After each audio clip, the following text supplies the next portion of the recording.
Hello and welcome. Today I'm joined by Ankur Agarwal, a global operations supply chain executive with over 15 years transforming worldwide operations at Amazon, P&G, and Toyota.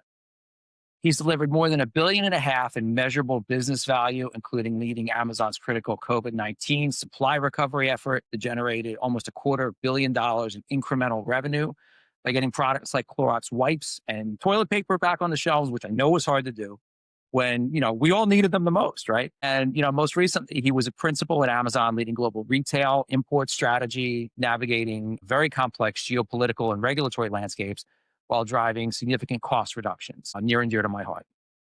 Ankar holds degrees from Cornell and Michigan Ross and brings deep expertise in supply chain digitization, advanced analytics, and robotics integrations. Ankar, welcome. How's it going today?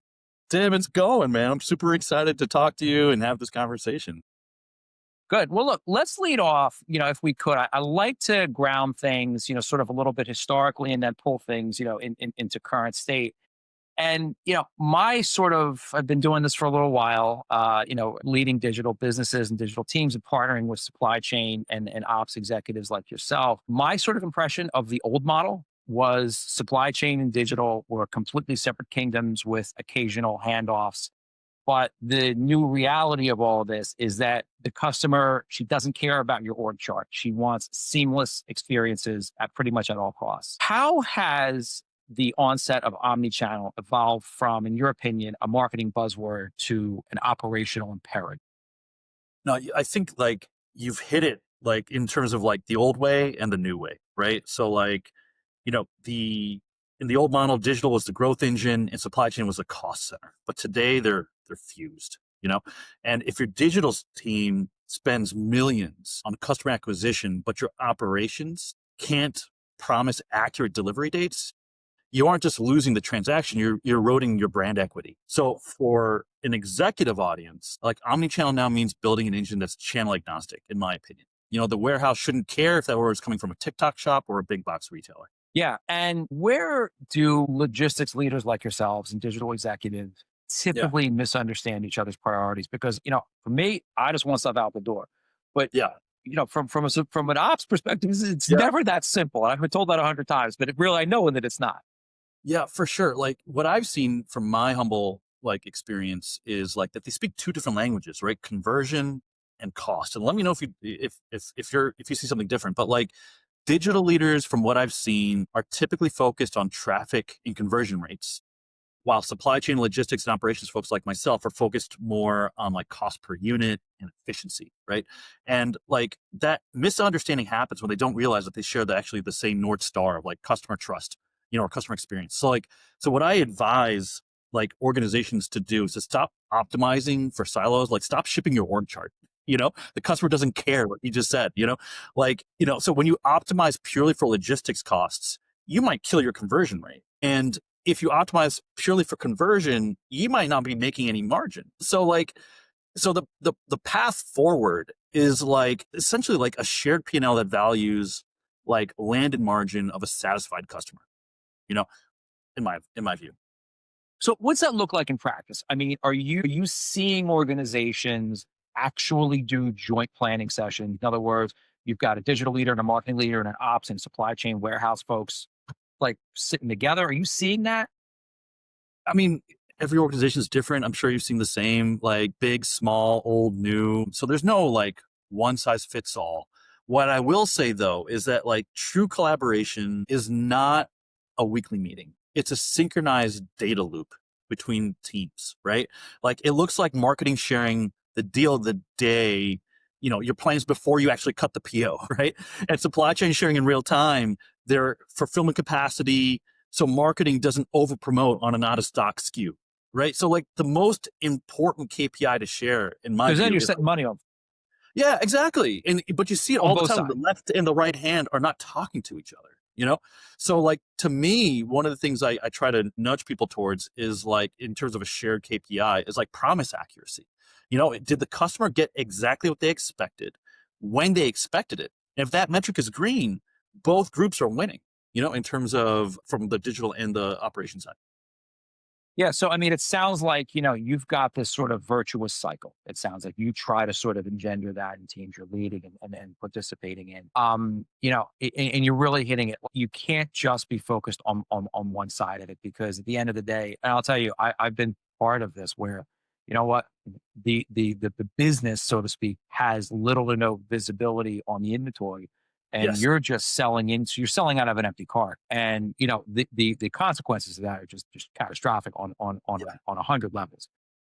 And again, there's reasons for all that, but the customer, she doesn't care. She wants what she wants, and that's the sort of like expectation that we all have to sort of live up to today. What's the biggest misconception that digital teams have about supply chain complexity? Because like it's a little bit of behind the curtain, and there's not a lot of Yeah. really understanding it sometimes.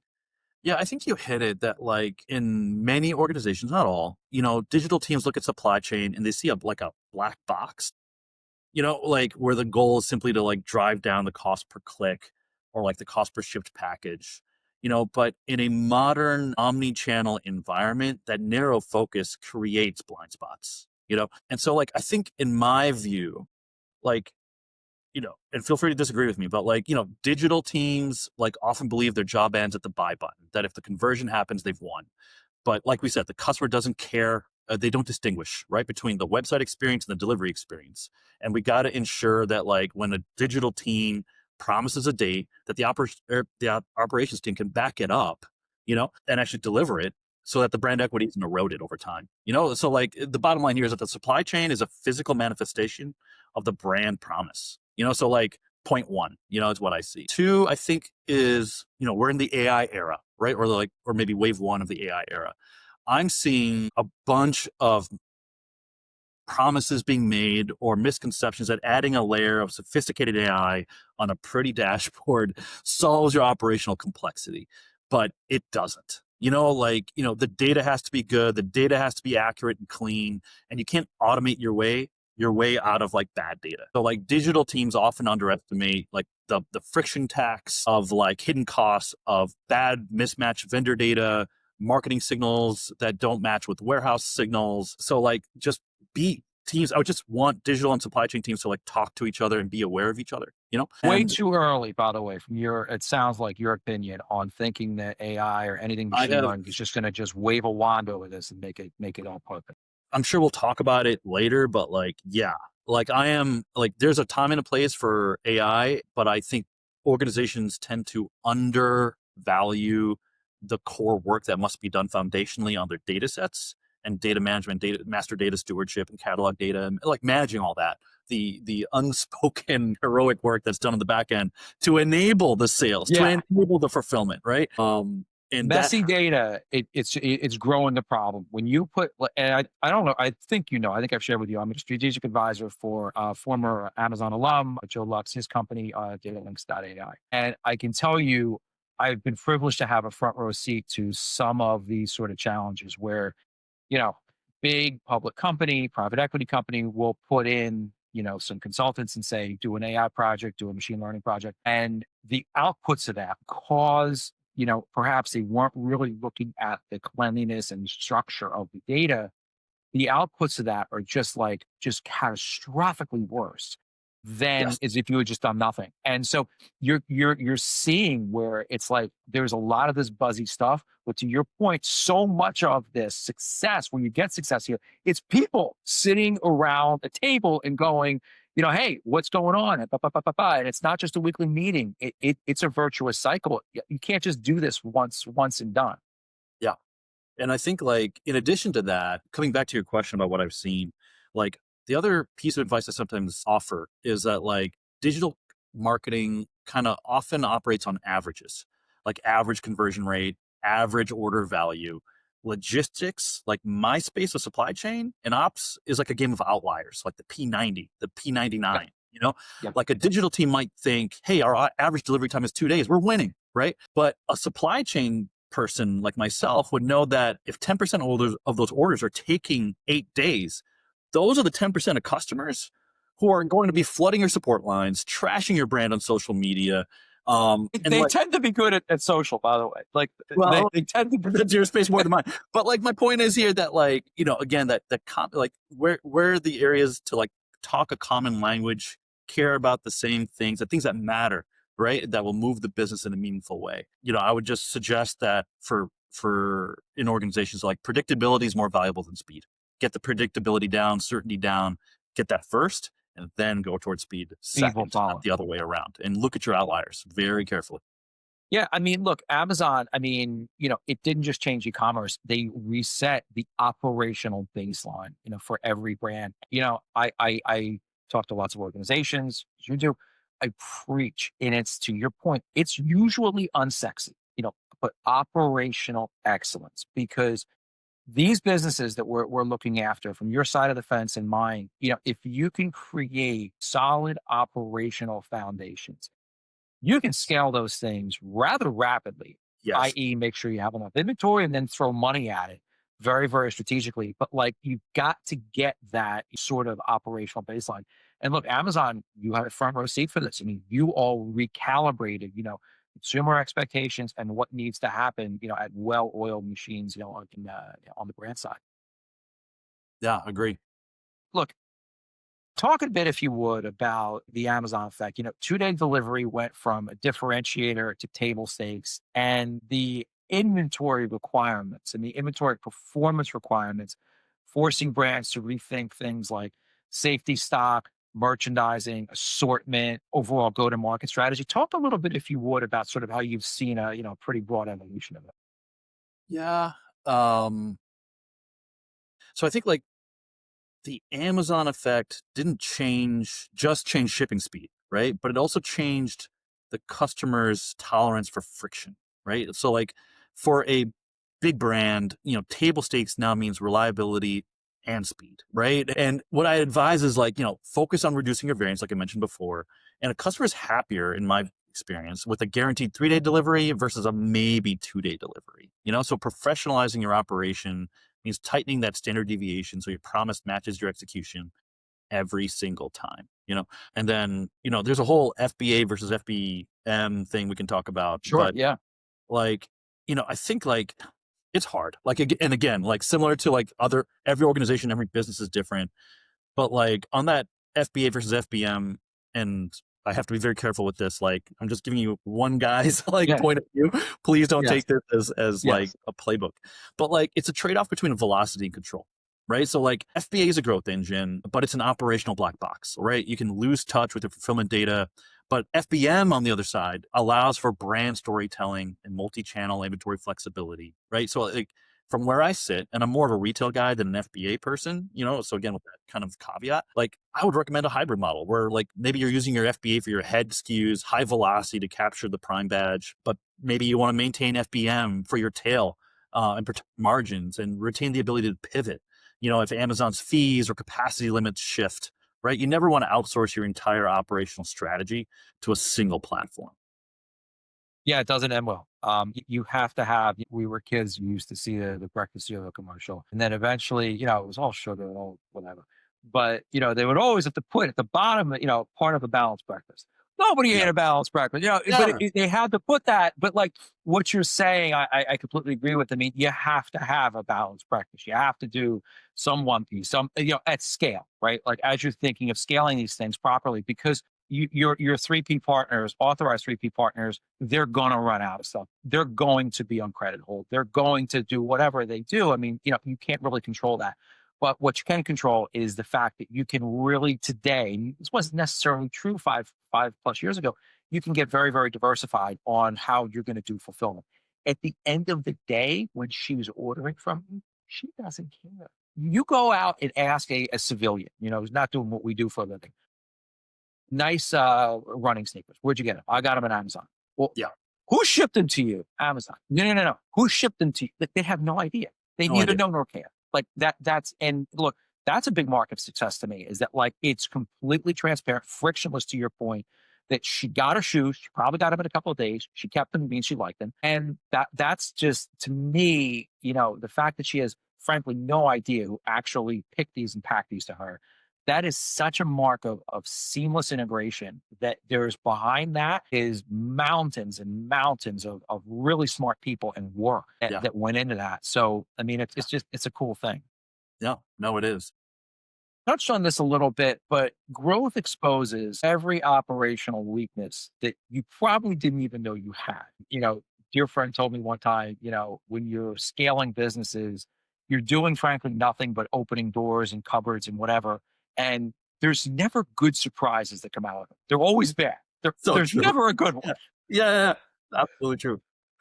So, consequently, when you're sort of growing, and look, a lot of businesses on Amazon, they're in growth mode, right? It's just, especially if they just joined the platform 4 or 5 years ago, they're realizing it can be a growth engine for their organization and they're scaling it and investing in it and so on. Um, you will very likely grow problems that you may or may not even know you had. Um, what, in your experience, what systems and processes fail first during periods of hyper growth? No, I would say during hypergrowth, and I've seen this, right? Like when Amazon was going through its hockey puck growth, like it's communication and data integrity. That's what breaks first. When you're small, you can manage by heroics and individuals doing whatever it takes, right? But heroics doesn't scale, right? You know that. And I've seen the same thing. So at Amazon, what I saw is that if your standard work isn't documented and repeatable, variation explodes, and variation is the enemy of scale because it creates unpredictable outcomes that your downstream partners just can't plan for. So, like, I would just advise folks to like invest in your processes, right? If you throw technology at a broken process, we're talking about AI and these fancy dashboards and expensive tooling that are promised by consultants, right? Like you're just automating your failures, right? So, and you don't want to throw people at a broken process either. You're going to burn them out, you know? So you want to professionalize the workflow so that when you do add tech or do add people, that they're entering a stable environment that's designed for success, you know? So yeah, that's my 2 cents. You're hitting one of my favorite things. So, like, if you think of a business as people, process, and technology, right? Yep. From this perspective, Yeah. where as you're sort of like scaling, where are you investing? Look, when everything's just a mess, and you've seen this Yeah. business as I have too. Yeah. Where are you? And I think I know where you're going with this, but where are you and why going to like investing first or put the first fire out? People, process, or Yeah, I think like it always varies, as you know, right? Like the first thing I try to ask myself is like, you know, is this issue? I try to use like a value versus risk kind of matrix. I'm trying to describe it, and like I always put like the critical path first. Like, is this issue gonna stop a customer from getting their product? If it is, like that's immediate. We're gonna do that right now. We're gonna prioritize that. The second thing would probably be like EBITDA impact, right? If fixing some friction or some defect, like an obsolete SKU ordering, would it immediately improve working capital or the team efficiency, like that type of stuff? Like that would be like maybe second on my list. And then like the third thing would probably be like scalability, right? Is this like a one-time fix or a systemic fix? And if I have to pick between the two, right, a one-time fix versus a systemic fix, I'm always going to pick the systemic. Like I'll always pick that, right? Because if everything feels, it's usually because the foundation's a little shaky. So my goal generally, is to like fix the foundation while the building is still going up. so it sounds like you're looking for not necessarily things that are important, not necessarily things that are urgent, but things that are urgent and important because everything's urgent and everything's important. Correct. Things that are urgent and important. And also on top of that, creating a solution that will be scalable. Because if to sort of the conversation we're in, you're in a growth mode, don't do one-off solutions. Create sort of a structural thing where and documented situation from Sunday so that it is scalable by sort of the lowest common denominators that are going to touch this in an organization.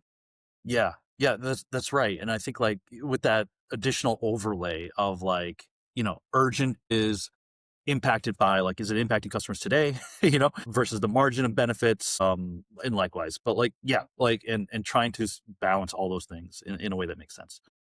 What would be if you could pick one or a couple, like some before, look, in other words, you've got a brand who's saying, you know what, we've got an awesome brand. We've resisted going on Amazon for, years and whatever. And they're still out there, by the way. Like they're absolutely, I saw one this year. They resisted and now we entered the market. What would you recommend to them to build scalable process before they enter the marketplace and before they start really investing heavily? I mean, is there any one, or is that totally dependent on the business? Yeah, I think to answer that question, maybe I'll share with you maybe how I think of Amazon vis-a-vis other channels, right? And maybe like, how companies can think about it. So like, what sometimes advise folks is like not to view Amazon as a single channel, but as a supply chain stress test. That if you can meet Amazon's requirements for a 99.9% label accuracy, strict Yeah. appointment scheduling, ultra low defect rates. I mean, you've basically graduated to a level of operational maturity that 90% of your competitors probably haven't reached, right? And so but the trick is to build operational portability, right? And so like what you want to do is don't build your Amazon team in a silo. Like instead, take that rigorous compliance standard that Amazon demands and make them your company-wide standard, right? If your warehouse can hit a 24-hour pick and pack window for Amazon, they can do it for your DTC business or for a boutique retailer, right? So you're using Amazon to fund the professionalization of your entire like backbone, essentially, right? Yeah. And the biggest, I haven't seen a lot of people actually do that. Like I'm very aware that though that capability is there. Shockingly few people that I've seen really lean into that. And it's like every now and then you'll get an order from a third party, right? Who's not Amazon, that you did not buy the thing on Amazon. They deliver it. And you go, somebody in that organization got past the hubris and got past the sort of whatever other things that hold people up and hold people back. But that, by the way, that's a people thing. You come to this sort of make or buy decisions as we all do, right? yeah, And if you know that, and I've only been in organizations where we wanted to pose as strong D2C, but we weren't, right? We did not have the fulfillment shops that we really, really needed to be competitive. yeah, Selling into that organization, something like Amazon fulfillment, where you're not selling on there, it's a tough sell because you're asking people to basically say, we're not good at this, which yeah, comes down to this people stuff where it's like, yeah, we can get good at this, but we're going to need 4 years and millions of dollars that a board's not going to give us, right? So yeah. just, I think some of this comes down to hubris too. No, I agree. And like what I've also noticed is many times it's because once again, organizations are shipping their org chart. They have one person in charge of their Amazon team. So, you know, the Amazon stuff becomes siloed to that organization. It doesn't percolate, right? To again, just like I always encourage executives to like, don't ship your org chart. Truly look agnostically at best practices and like double down on best in class across all your customers and channels. And don't just silo, the Amazon stuff into one piece of it as much as possible because it can Yep. truly help up level. And there's a great chance that the person running our Amazon business, is not great at logistics and ops and supply chain. And like, again, to your point, this has got to be a virtuous cycle today. It can't just be, oh, let's have a weekly, monthly meeting, whatever. Everything green on the dashboard, great, fantastic, we're doing great. You're not, because you're not hitting your numbers. Like you're not hitting, the ODR, you're not hitting the defect rates, you're not hitting the fulfillment, so SLAs Mhm. and so on and so forth. Yeah.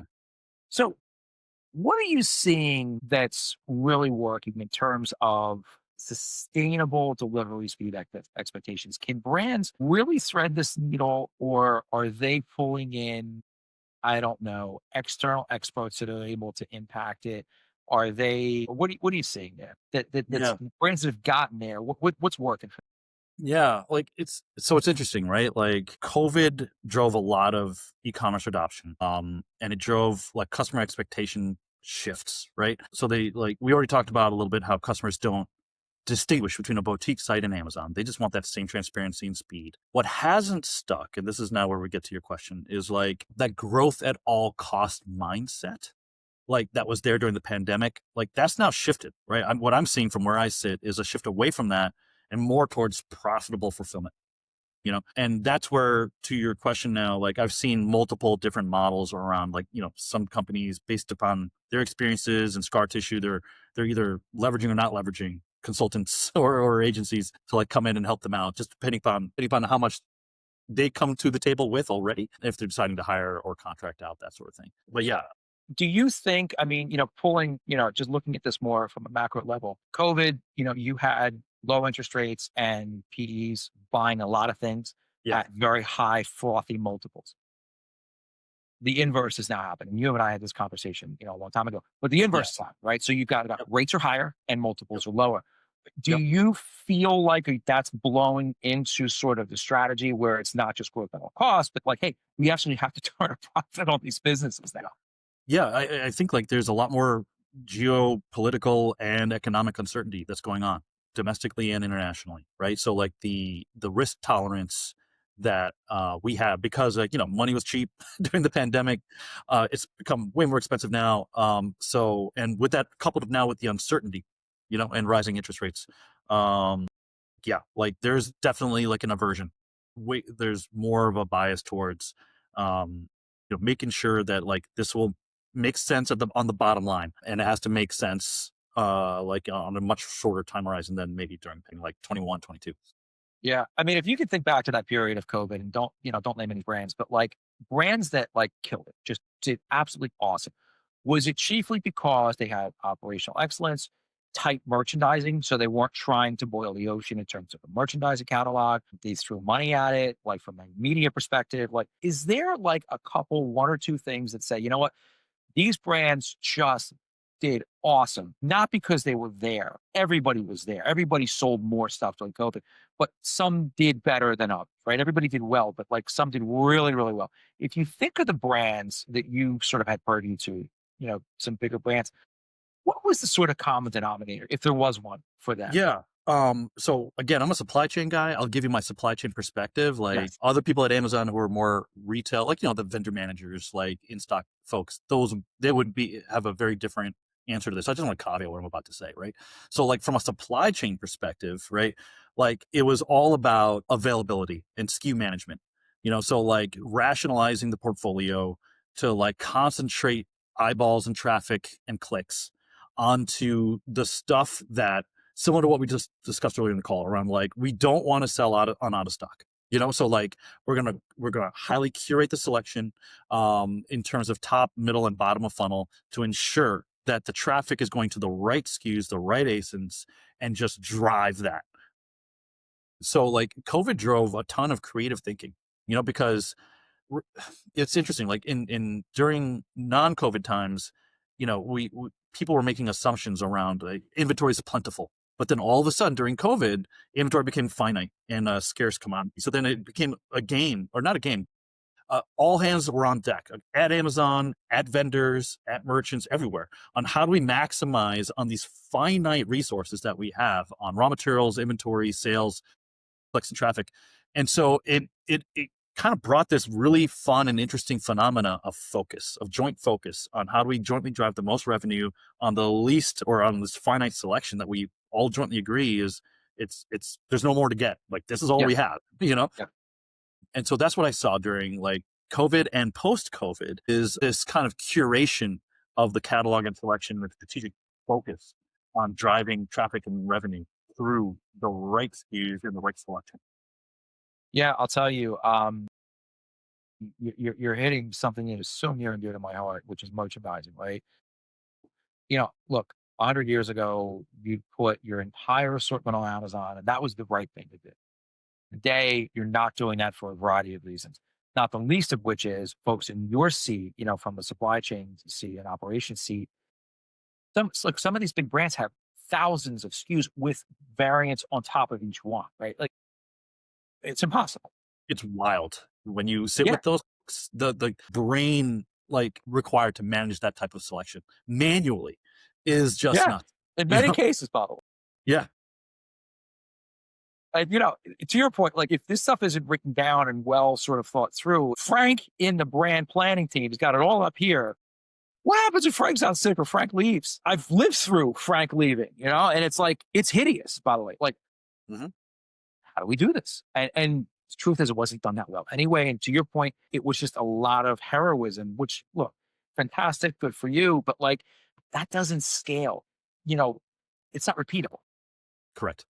Correct. So that's what in manual work, in the heroics, it's great, but like it's also where human beings are human beings. We will make mistakes. I will make mistakes if I have to do the same thing over and over and over again. I will I'll make mistakes. So like, you know, in supply chain, I sometimes say that supply chain is essentially a series of promises, right? It's a series of promises that ends with the product like on the shelf or at your doorstep, right? And as a supply chain guy, my job is try to make sure that those promises are kept across company lines and team structures and systems and handoffs, and ideally to try to make sure those promises are kept automatically.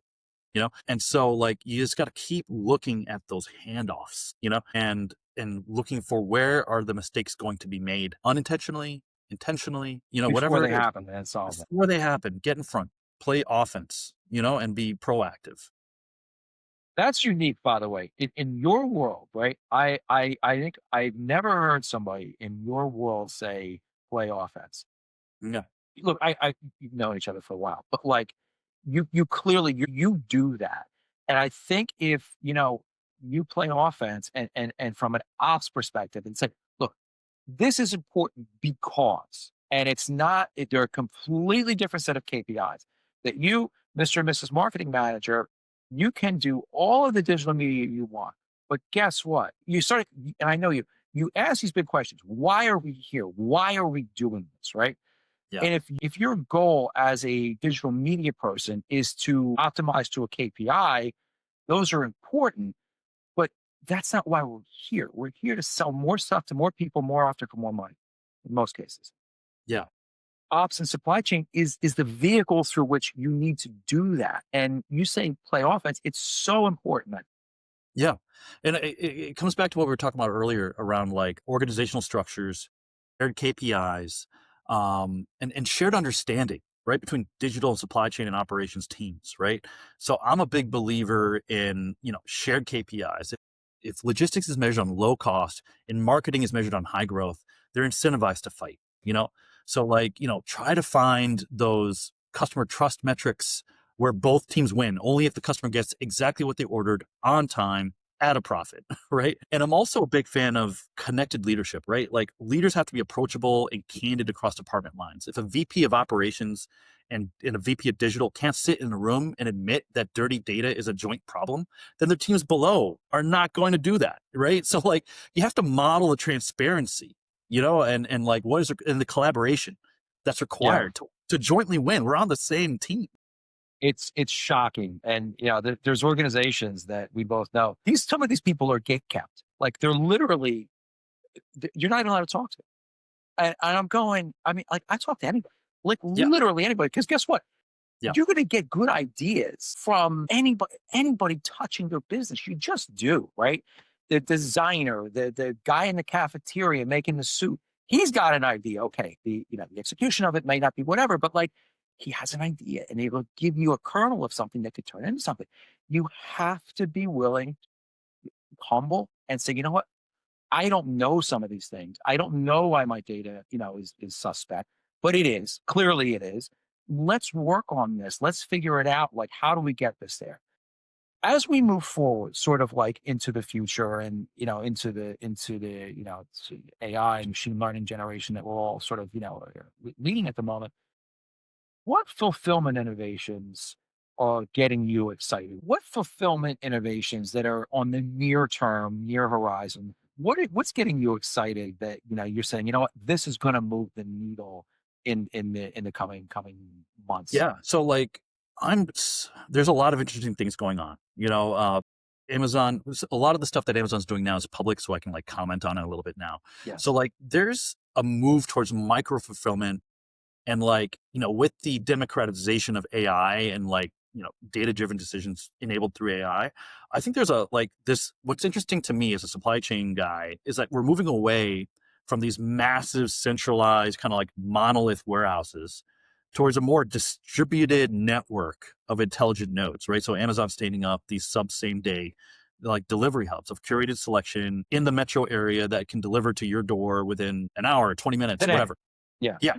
And so as this starts to build out and scale out, not just at Amazon now, but across a cottage industry of providers and solution providers, like using AI to predict where demand will be, pre-position inventory in like in that real estate where it makes sense, right? That's like going to be a really interesting ticket to ride, right? In terms of it reduces shipping distance, it lowers carbon, for those communities that care about carbon. Sure. it makes that kind of like the sustainable fulfillment or profitable fulfillment like actually possible, right? To deliver fast and profitably, And so I think that that shift in fulfillment is what I'm seeing, this trend, right? And it's enabled by a ton of these different things that are starting to get into the world now. That's going to be super interesting to see how it plays out and what happens next for brands. And, I would, I guess, ask you, I'm assuming that as you're thinking of like this, same day, now, delivery, whatever, that's going to really, really be the end result of a planning team, a merchandising team that has gotten to a catalog or a selection for that catalog that's all killer, no filler. You're not going to have any long tail, medium tail. This That's is right. like, hey, we have a point of view on our business. We know our business. By the way, not obvious. By the way, you walk into some buildings. What SKU should we put in here? Shocking, like shocking in some cases.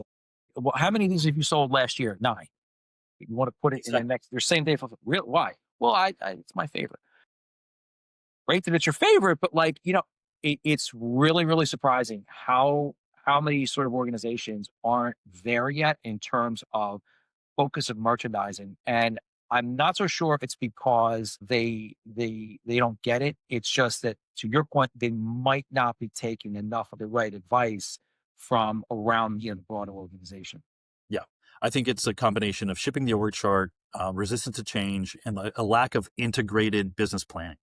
So like if there's going to be a deal of the day or an ASIN or SKU kind of refresh, come on, let's get in front of that. Let's make sure that the op is built to support that, so that we are making promises that we can keep with our customers. To the point of keeping the promise, I love that. Look, it's universal. You raised as kids, make a promise, you keep it. I mean, it's just like anybody can understand that. As it works out though, what I've seen, and I'm sure you've seen as well, and I think it was Charlie Munger that said this, rest in peace. Show me how somebody's incentivized, and I'll show you sort of what the outcome's going to be, right? Are you seeing, and I've set some of these up, by the way, and they're like a little scary for some folks, but they once you sort of digest them, they do make sense. Are you seeing any sort of incentivization structures in organizations to say, you know what, this makes sure we're all going to keep the same promises? In terms of incentives, I think the best I've seen, and this is like very thin, so like, caveat what I'm about to say, Or are but you like, seeing the opposite of that? In other words, I mean, or are you seeing everybody's still sort of entrenched in the opposite? You know what? My incentives are this, and the other team's incentives are this, and that sort of just strengthens the silo set. yeah, I think it's two kind of things that I've seen that kind of move the needle. Like one is that shared KPI, development of shared KPIs that let both digital supply chain and ops like all win together. Like, so it's not me versus him, it's us together, on those things. So like that's one. I think the other thing that I've seen again about like busting up these silos or organizational kind of blind spots that exist is kind of like this like what do they call it? Like kind of exchanges, right? Like when I put a digital person like and they're in a warehouse and they're watching what happens when there's a deal of the day and we don't have the product or the Yeah, crazy that creates all of a sudden that chaos. By the way, yeah, the digital leader becomes they're not going to ever like set up a deal or like a sale without ensuring that ops and supply chain is ready to go. Vice versa, put a supply chain and ops person in the digital role where they're trying to understand what's going on in the advertising space and like what we're doing on traffic and conversion. Like they become better leaders as well and more mindful and thoughtful about like these two different pieces of the business and how they must work together. So like I'm a big fan of like not only those shared KPIs, but like those shared walks, like walking in other shoes, like for a day, for a week, whatever it is, right? But like get your leaders to understand what historically in more traditional organizations you don't get to see and touch or interact with because it's a black box. Like in this new world that we're working on and working in, you got to integrate, you got to bust up those black boxes and work together as a group. So like anything you can do as leaders to like set up the right incentives to those metrics and then that shared understanding. And then to your point, like once there's a shared understanding of end to end, top of funnel to delivery and reverse logistics as well, like then all of a sudden when you have a whole organization that's looking at this holistically and seeing the opportunities, then you're going to start to get even better ideas, right? That are more thoughtful around like this change here and what benefit that has upstream or downstream. right? Because all of a sudden there's this more integrated and holistic end-to-end view of the operation as a whole. So just for anyone's listening, I hope they just like do whatever they can if they're in a position of leadership and the privilege of leadership to encourage that to set up their teams to win, in the modern era. Go into the DC and then on Black Friday weekend, okay, go into the Yes. DC. And but I grew up with Brooks Brothers. Uh, the lady running that business, Cindy Link, she took the whole organization up to Enfield, Connecticut from New York City. We all went up to Enfield, Connecticut, massive facility, incredibly, incredibly well run. The guy who ran it was just awesome. He's been there for a long time. And we used to go that period of time and pick, pack, and ship. I got to tell you, it's eye opening, right? To do that. Yes. I took that concept with me later in life, and I said, "Oh, we're going to continue to do that in other places," and we did it. And then I said, the following weekend, my team, digital team, you're going to camp out in the call center Yes. Yep. because, You hear it all. yeah. So you get the full gamut, of okay, this is what crazy looks like if it's not done well in our four walls. And then you get to field, what she's, expressing her aggravation. You start to answer some of those calls. It recalibrates your brain to, Changes everything. it does. Yeah. I can't Yeah. sell out of an empty cart. I have to invest my money in the right places. And I better get my merchandising strategy, really, really tight. And I really better work with my ops fulfillment people because otherwise it's just a zoo. Yeah. And it's shocking. People, people get humble really fast. Like Yeah. you think, you're really, really hot, you're digital and you're whatever. And then you got to answer somebody screaming at you because you just blew up the kid's, you know, birthday or occasion or whatever. So No, 100%. And that's actually something Amazon does like at scale, right? Like all new employees, they call it customer connection. You got to like go to a call center, listen to some calls for like a day. If you're courageous, you can answer some calls, but at least you're listening. And then, yeah, working in the warehouse. That's a tradition at Amazon. I already did it. I did for years. Like I was working warehouses for like 4 years there, but like even for corporate employees, like during Black Friday or Cyber Monday, Tricky Five, whatever it is, like during peaks, you're going to the floor and like helping move boxes. Because again, it's everything you just discussed about like all of a sudden you better appreciate and understand the sweat and and you start to see opportunities, right? It's become more educated on what it takes to deliver that box on that driveway or yeah. or shelf. What is required to get it there? And as a What leader, you should walk out of those experiences with some good ideas. Not absolutely. only what not to do, like, because you get that, but like I didn't realize people were buying, and this is pre AI, but like, looking for patterns, right? When you're packing a box, right? And you know what? Every time they buy shoes, they buy socks too, or underwear or whatever. Like it just gives you ideas. Oh, maybe I should bundle these. Oh, maybe, we should go to market and show these things differently, in the content and the creative. Even from that perspective, it just gives you sort of ideas. It's just such a great thing to do. Shifting gears a little bit to technology integration across digital and physical operations, there's expensive blind spots. I think that we sort of covered that ground. Yeah.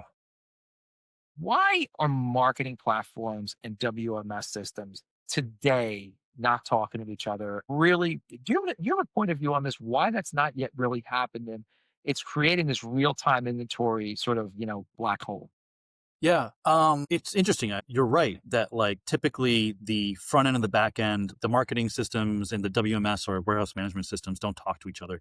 I think it's again that artifact of legacy thinking, those silos that existed, right? My point of view is that the connective tissue between those two is like the OMS or the order management system, right? And so like that has to like become the focus of like how you drive kind of coordination between these two isolated like for no reason, like for historic reasons being isolated, but like it's a huge area of opportunity to bring these systems into alignment, to bring in real-time inventory visibility, which to your point is surprisingly rare, at scale outside of Amazon. And so, yeah, like it's a thing for sure. OMS becomes like your kind of like your in between for now, while systems and solutions catch up with the modern e-commerce.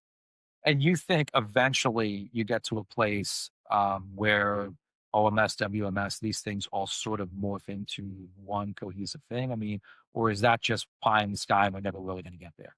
Never say never. I think it's going to be a mishmash. Like I think like for some of these bigger enterprises that have legacy systems, they're going to that's going to maintain for a while, right? But perhaps for smaller upstart brands and younger companies that are starting from scratch, they may have an opportunity to build it with one tool or one system that builds it all. And again, like there's a bunch of companies that are coming through promising a lot, and I say promise because I'm a little skeptical on what they can actually do, but I'd like for them to By the come. way, especially if they bolted on stuff and like, Yes. themselves have bolted things on. You start asking these questions like I do, and I know you do too. All right, that was a bolt on. How does that, what's the connector between the bolt on and your leg? And they're not necessarily there. Yeah. Yeah. So I think it's going to be a mishmash, right? Of big and small, old and new, and it's going to take time. But what's going to be super interesting is, especially in a world, because this world of multi-systems is going to exist for a long time. Like there's still a ton of work just on basic definitions. You know, when we say we have an order or like a promise date can mean different things to different organizations. So like there's a whole bunch. It comes back to what we said earlier around like data accuracy, investing in your foundations. Like there's a bunch of like just unsexy, but like foundational definitions that must be established, especially if you're going to go beyond your core like legacy group and you're going to start to expand it to other organizations within your company. You have to ensure that your terminology is airtight. On like when you say X, it means Y, and that there's clear alignment on all these things. And again, it's painful. It sucks, right? When you're going through it, but it sets the stage for automation and sets the stage for a common vocabulary that minimizes misunderstandings or noise when you're in the fight together later. So just again, like encouraging folks to do the dirty work up front as much as possible is all I'm trying to preach here a little bit. And I'll tell you, it's not just limited to ops, right? Like on the business. What's a sale? Is it ordered? Is it shipped? Is it shipped net returns? Like, is it net of discounts? Yes. Like these sort of like, arcane subjects, like what is a sale? What Yeah. is, to your point, a promise date? Yeah. You can be perceived as kind of pedantic as you lead these Yes. conversations and a bit, ancient. But like the truth is, if you're saying a promise date is by the time it leaves the door and she understands it to be the time somebody gets it, or by the Yes. time that the pickup happens, or it hits the DC, or if it's land, whatever, you're all over the place. And then all you're doing at that point at your scale is you are growing problems that you didn't even know you had. That's right. Because growth, especially on the Amazon platform, it's a taxable event, right? All you're doing, That's a fantastic way to look at that. that's what it is. Growth on Amazon is a taxable event. All you're doing is scaling your defects. So like you asked earlier, like what should brands do before they go big or go live on Amazon? Really think about your defects. And are you ready to rock? Are you ready for that to go? Because you're just turning what's a trickle into a fire hose later on, and with the growth. So like, so yeah, just those defects really be critical and do the work, Tim. Like we're talking about, like that promise day is a perfect example. It's what I had in mind as well, around like it can mean so many different things across so many different people and organizations. You got to lock it down so we know. And then when it comes to automation later, then the system knows what promise date means. And you can actually get effective solutions leveraging AI or that cool dashboard that you spent hundreds or Yeah. millions of dollars on, right? It's millions, by the way. Usually it's usually in that zone. Like, like you see all these different things, but you have to get, that's where like an appreciation for the foundation is going to be important to like win. So a lot of this comes to people, and every leader talks about agility until they're actually tested in real time, and then you sort of figure out, who has done this once or twice before, who actually understands the category, the industry, and whatever, and who, frankly, is just not. They're just pretending. Talk, if you would, about maintaining team morale when the news can be, especially in scale. The news can be consistently difficult. It can be consistently bad. How do you sort of maintain good spirits on your organization and then balance that tension between transparency, like, oh my God, the house is on fire, and the house is on fire, but you also don't want to create panic, right? Like you Yeah. want to sort of like, Yeah. I think it's a great question. I think this is where connected leadership matters. Like you don't want to hide the truth. You want to explain the why in a crisis. Like people don't need a cheerleader. They need a roadmap. of like what to happen when, even if that roadmap is only for the next 72 hours, having a clear plan or objective, it keeps a team from spiraling into panic, you know? And so I saw it over and over again during like, the pandemic at Amazon and like, all of that stuff. Like, and I think you don't want to you're never going to have a perfect plan. And like, They don't exist, by the way. they don't exist. Mike Tyson had a commentary on this. You remember? Everybody's got one until they get punched in the face. The poet Mike Tyson. So like, I think like, if the plan's not working, change the plan, but never the goal. That's my line at work. That's right. And so like, be rigid on what you're trying to get to and where you're going to get there. But like the plan will change. And so like, and it's going to be sometimes reactive to stuff that's emerging from the world as you get punched in the face, as the poet Mike Tyson said. So I would just be like, have your plan, but be flexible on how you get there, and don't hide from the truth, explain the why, own what we've learned. Like it's not a failure if you're learning. And so if the organization or you as a leader learned something from a decision that was made yesterday, cool, own it. And let's not make the same mistake again. And let's move on, because we don't have a time machine. So like, let's just press forward. And what I found is folks will always appreciate authenticity and clarity on like how to navigate. And, if I could put a drop of context into this too, I'm guessing you do like I do. Here's the 72 hours. You're in some kind of crisis or panic mode. There's three things that we're going to get done. Yeah. Do you also say, these are the 71 things we're not going to do during that period? Because if we do them flawlessly, they won't matter. It won't matter. We'll still be there with the house on fire. 100%. No, thank you. Like 100%. Like knowing what you're going to do and being super clear on those three things, or even two things, or one thing. That's what's required. Everything else gets pushed to the side because you're in crisis. And I was doing the same thing with my leadership during COVID, during the infamous toilet paper stuff. I was like, I will handle getting the stuff in stock, but I don't want to deal with all the internal comms, like, all the VPs or, upper level echelons of Amazon. Like, I told my boss, you handle that stuff. I'll let you know what's going on. I will orient myself like at the working team level and with the vendors and the suppliers. We're going to solve the problem. I'll just let you know what we're doing. And then you own like that internal executive messaging for Amazon.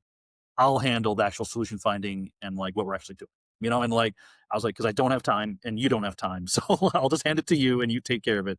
But like, just that simple thing of like, I'm doing this, we're not doing that. And then someone else can do that piece later or when the time is right. Good. Yeah. And I'll tell you, not to go off on a tangent on it, but that toilet paper, right? That example, it's big Q, non-sort, I'm guessing non-sort, and, low ASP. So it's like, you have, and probably not huge margin either. So like, that had to be one of these incredibly challenging problems to work through. You don't have the luxury of sort of, messing around with some internal, just frankly nonsense. Yeah. No, it was nuts. Like, yeah. So it wasn't non-sort per se. Like it was just big cases, like think Costco, like bulk side. Yeah. But yeah, it was wild. Like we were doing daily calls with our vendors, with our vendors internally trying to problem solve. It was fun though, right? Like crisis. They are. It's sad because it's a crisis, and like that, not to diminish that, but they are fun. They're fun in hindsight. Crucible moments are like they're like they can be tough in the moment, but you look back fondly, and that this is one of those. I think everyone's got a COVID war story, right? And so like, mine as being the informal king on toilet paper at Amazon was one of those, and like I could go on and on about some of the ridiculous things I had to do. Like we were I remember like probably one of the most ridiculous ones was, so there was a lot of hoarding going on with toilet paper, if you recall, right? Yeah. And so there was this hot debate within the company, like, should we put caps on, limits on like what customers can order?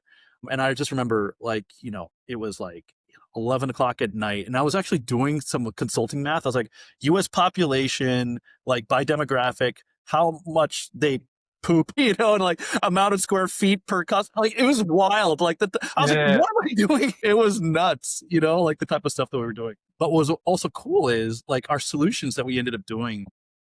And I won't name names just to as it concerns toilet paper, you should, because I have a king of toilet paper story. It is completely different than your king of toilet paper. But like in terms of like, but to illustrate the point of like how crisis can create opportunities for solutions, right? Like recalling your typical, like you're always making something, it goes to a distribution center, it sits there, and then Amazon picks it up, or you ship it to an Amazon IXD. It goes through Amazon middle mile to a warehouse, it sits, and then it goes out the door to a customer, right? Like, I was like, this is nuts in this crisis period. Can we just pick it up directly from the paper plants where this toilet paper is made and ship it direct, inject it direct into the Amazon network? There's also vendor flex nodes, right? So that's when Amazon has a small little like piece of a vendor's DC, and we just ship direct. Like, let's maximize. You set up camp in there. Amazon sets up camp in there. It's a Yeah, bonded caged area area. and all that. Yeah. Yeah, that's correct. We're like, anything that we can do to reduce touches, reduce costs, increase speed, is going to be win-win for everybody, for vendors, for Amazon, for customers, right? And that's what we ended up doing. It's just like anything that just got this stuff faster and easier into the Amazon network from like where it's made to where it needs to go, is what we ended up doing. And it was fun. Like, all the historic rules, like pallet labels, all this other stuff that we were like, nah, we can't. During a crisis, everything's on the table. You can create new opportunities. And so it was fun working in partnership, with vendors and suppliers and big brands, trying to figure out, what are we going to do about this? Well, how can we win together and maximize making sure that this stuff is there for families in a moment of like need, for the family, or for families across the country. You're leading to another point I wanted to ask you about. Look, sometimes in this business, good enough, quote, is actually good enough. And then there's like perfect, where sometimes it's the only option, but sometimes in more cases, not chasing that like last nip to get you to perfection. So you're killing everything else in the organization. You're 100%. bogging everything else down.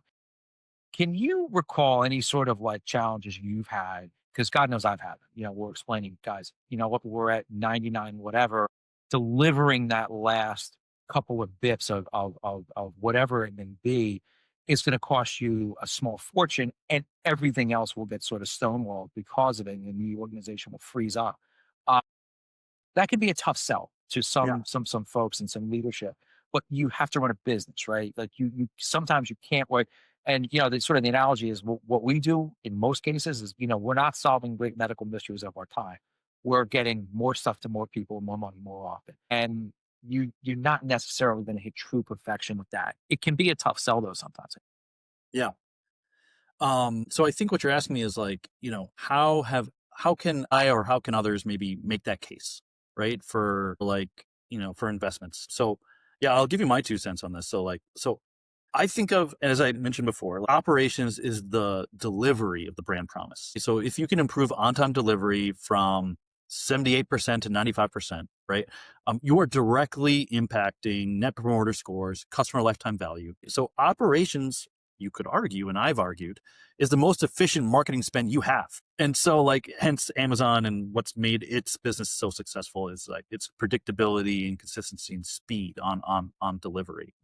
I would also add, and where I've had success is, a mistake in fulfillment costs 3 times more than a correct order, right? You lose your 100%. margin, you pay for the return, you pay to acquire that customer again, right? So like, accuracy is the secret EBITDA driver, right? In my view, so like, a lot of times I stop talking about customer delight and I start talking about friction costs, right? And I show like my finance partners or the CFO how much this bad data or poor fulfillment rates are costing us in returns, support tickets, or just churn and sweat on the team. And when you frame that poor experience as internal or external as EBITDA recovery, your finance team and your CFO can become your biggest ally, but you just got to You link speak in it. their language. You're like, this is what they understand. And you want to get investment and you want to sort of, frame things up the right way. You have to speak the language. It comes from knowing an organization. That comes from having a point of view and having done this several times before. Like, you're not pretending, you're not acting. You've been in the trenches of your career and you've developed a very, very sort of like well articulated, how do I run these businesses and these teams point. Yeah, I'm with you. Um, you know, as we sort of round out our conversation from a digital perspective, global expansion, nothing's easy, but in my opinion, like it's a lot less difficult than going global from an operational perspective. That is a completely different challenge entirely. Yeah. How do you think about, and again, sort of like managing expectations from management team, a board, a PE, or whoever, to say, look, digital presence can feel at the scale overnight, but physical infrastructure can't. No matter how much you want it to be true, it just isn't. How do you sort of think about that Yeah. asymmetry and managing it? Yeah. When I have like, companies or friends kind of reach out and like, we talk, like I think a lot of times I just advise people, and this is me projecting my own scars and mistakes. It's We all like, have is to understand the geopolitical and regulatory landscape before you spend a dollar on digital ads, right? Like, you know, look at the news in 25, right? With all of the tariff changes that were happening, with basically no notice or minimal notice. Like even within Amazon, like not going into details, as sophisticated as we are, I would like not laugh. I would kind of like I used to joke that shipping to Canada seems to be where our kryptonite. Why can't we ship from the US to Canada and our Canadian customers in a compliant way that doesn't get our stuff stuck on the border? Like, what is it? It's an artifact of our system architecture and of a historic, overly simplified views that, hey, North America is one place and Canada, but Canada's a whole different country, folks. Like, we have to treat it differently. So a WePay product that crosses a border is materially different than a WePay it that's is.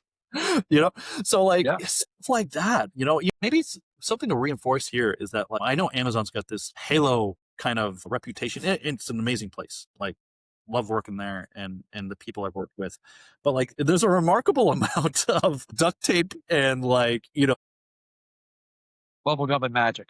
yeah, just like on the back end,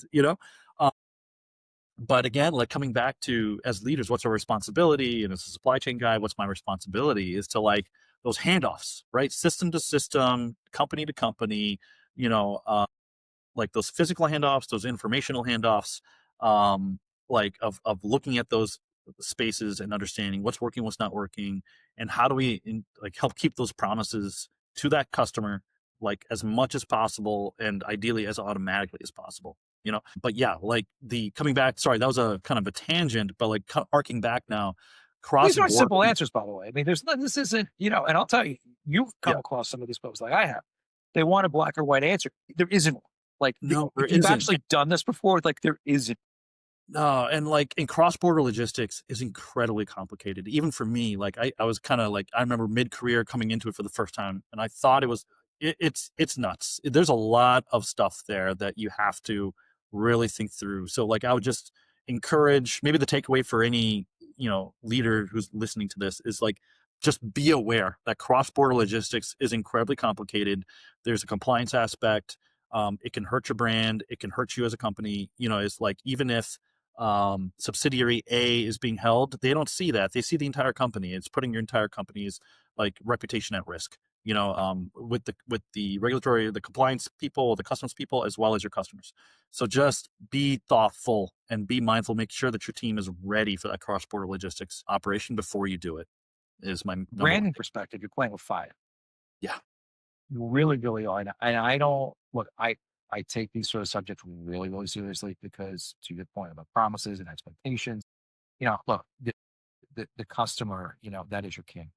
And the product is, the queen. You're going to chase your king around there. But if you sort of like screw that up, I mean, you don't get it back. You really do, especially from a first sale, from the first bite of this. You get one swing at this. If you screw it up, you've lost. I'll give you an example. I ordered a T-shirt. I won't say the company. I ordered a T-shirt from recently, late December, from a Canadian affiliate of a U.S. company. The U.S. was out of it. I got it from the Canadian thing. I still don't have it. This was 20th or so of December, and whatever today's date is. I mean, you're talking weeks later, and I'm following the tracking, right? And it's not UPS, it's one of these other ones, a smaller one. And it's like, follow the bouncing ball. And it's like misdelivered, misshipped. And it's like, now I'm gonna buy more from them, but I'm not gonna buy from the Canadian thing again. Like, I learned my lesson. But if I was a new to brand customer, I'm out. Like, I'm out. And the money they would have just paid to go acquire me as a cut, it's wasted. And I'm gonna go probably do a whole lot of negative, sort of, talking about them. People do that. So it's like there's so many like hidden P&L impacts that if you're really, really not close to this, you don't get. Look, as we round out our conversation, and I'm so incredibly grateful for your knowledge, your time, and your wisdom. What is one piece of advice you would give to digital leaders who want to work better with their supply chain counterparts and vice versa? Yeah. I think you've heard me say it. I'll reiterate, right? Like, don't treat the supply chain as a black box that just makes things happen. I appreciate that. We on the supply chain side appreciate that. However, the more you understand the physical constraints, the more creative and profitable your digital strategies will become, right? So spend that time on the floor that Tim and I were talking about. Get your supply chain folks to understand your world on the digital side.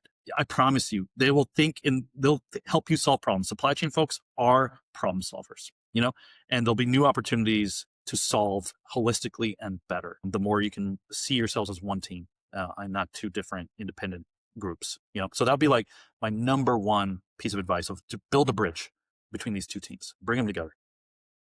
Thank you. Agar, it's been a blast. Ladies and gentlemen, check out Ankur Agarwal. I'll put a link to his LinkedIn below. Check him out. Hit him up with any questions or comments you might have. Thank you so much, and we'll see you soon. Happy New Year. Happy New Year. Many more.